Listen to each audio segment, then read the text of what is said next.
মাইলস্টোনের এই ঘটনার দায় কিন্তু অনেকাংশে আমাদের উপরও বর্তায়। কেন জানেন?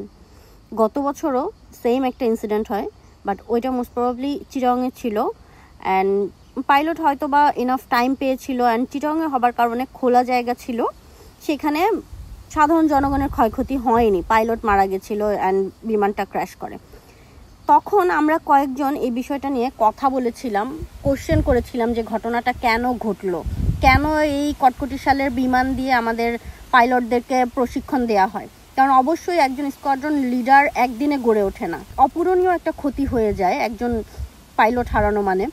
তো এই কোশ্চেনগুলো করার পর বিমান বাহিনীর ঝাড়ুদার থেকে বেশ কয়েকজন কর্মকর্তা অ্যাটাক করে আমাদেরকে, সেই সাথে আম জনতাও মিলে আমাদেরকে অ্যাটাক করে। আমরা কেন কোশ্চেন করছি, আমরা এটা নিয়ে কেন কথা বলবো, এটা বিমান বাহিনীর ইস্যু, বিমান বাহিনী বুঝবে এটা নিয়ে কথা বলার কোনো যৌক্তিকতা নাই আমাদের।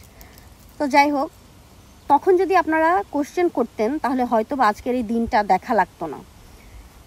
আমাদের আসলে সমস্যা কি, আমাদের কথা বলতে, আমাদের প্রশ্ন করতে বেশ কিছু লাশের প্রয়োজন হয়। যতক্ষণ পর্যন্ত বড় একটা দুর্ঘটনা না ঘটে, যতক্ষণ পর্যন্ত একাধিক লাশ আমরা চোখে না দেখি, ততক্ষণ পর্যন্ত আমরা প্রশ্ন করতে শিখি না।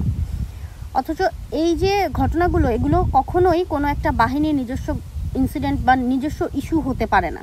বাহিনীগুলো জনগণের সেবায় নিয়োজিত এবং জনগণের ট্যাক্সের টাকায় গঠিত, সুতরাং তারা আমাদের কাছে জবাবদিহি করতে বাধ্য।